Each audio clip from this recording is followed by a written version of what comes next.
Welcome in, diamond beauties and interdimensional beings of light. Welcome in. Hi, everyone. It's Lisa here, and I am back and so happy to be back. So welcome in. And I'd like to talk about the divine masculine and the divine feminine.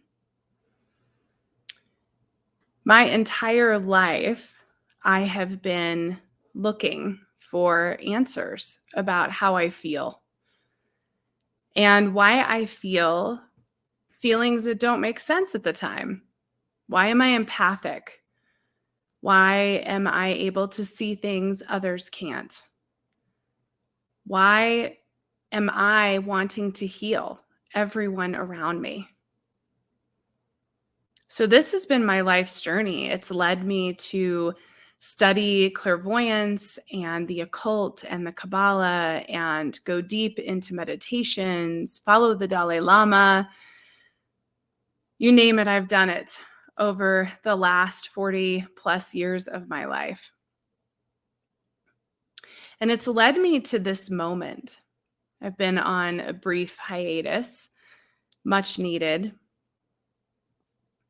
And I'm coming out now to prompt you to think about some things.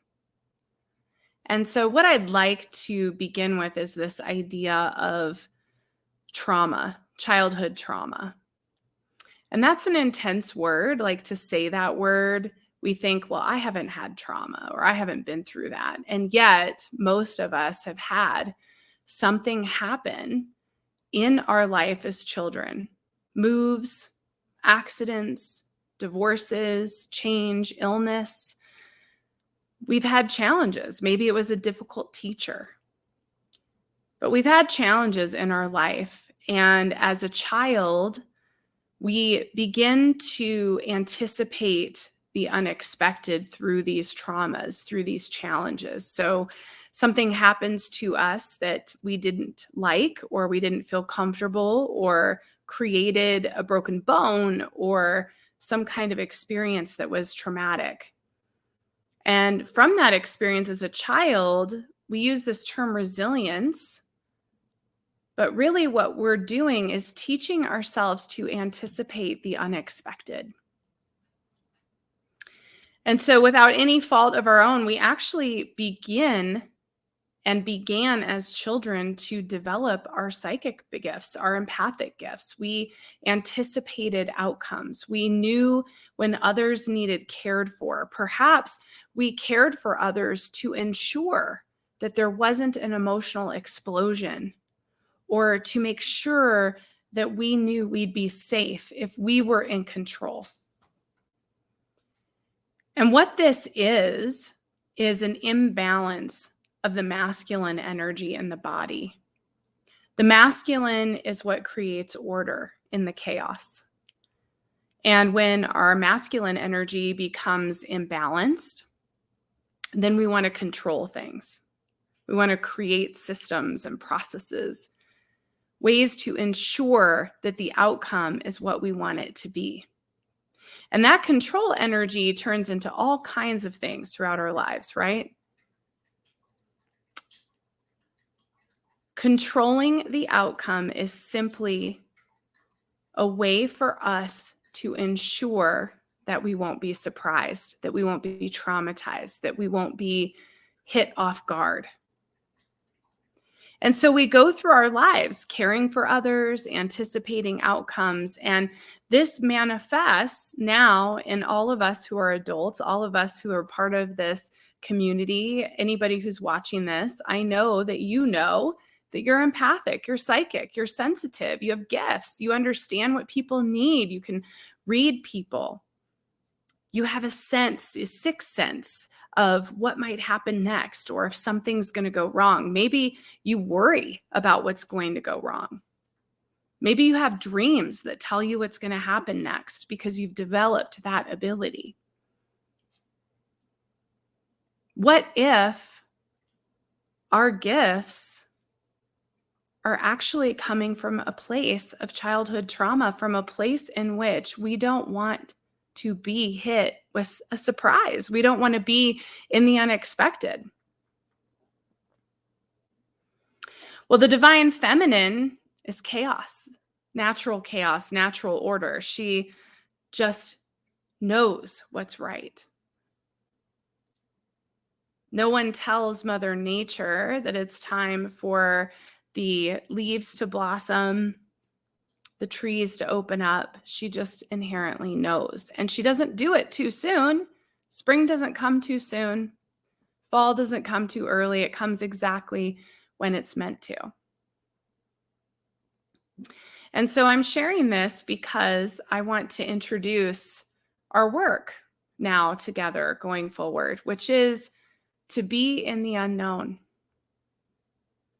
to heal these wounds from our childhood, perhaps even from other lifetimes, perhaps energy we've taken on from others that we've been with in our lifetime, our family, our parents, our siblings, our relatives, maybe relatives we haven't even met.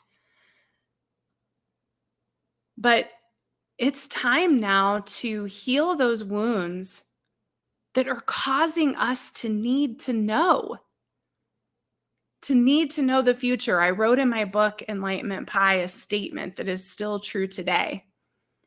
It is an interesting journey to understand that we must surrender to the unknown when my job has been to tell everyone the future.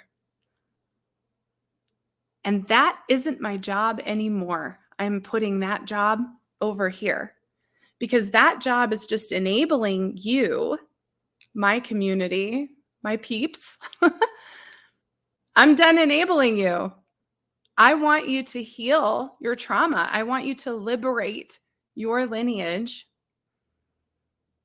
so that you can be in the divine feminine, that Mahashunya, the great void, the unknown, to sit and not know. And why? Because you create your life. So I started out on YouTube 3-4 years ago now, reminding you that you are psychic, that you are empathic, that you are gifted, that you can do it. You don't need someone else to do it for you. And now I'm here to tell you why. You don't need anyone to tell you the future because the future is what you want. When you want to know if you're going to go on a trip, the answer to that question is, do you want to go on the trip? This is another layer, going deep into ourselves to trust what we know, to do what our heart desires, what we want in our deepest self, and to create it. We're creating it. This is the new reality. We create it. We create this timeline. We create our life. We can do it all in this life. Anything is possible. And we're going to do it together. We're going to heal together. We're going to embrace our gifts together. And we're going to surrender to the unknown and step into the role of the creator. We are no longer victims of the past. We are, in fact, creating this very moment, and we're creating our future. And I can't wait to do that with you. And I am so happy to be back. Love to you all.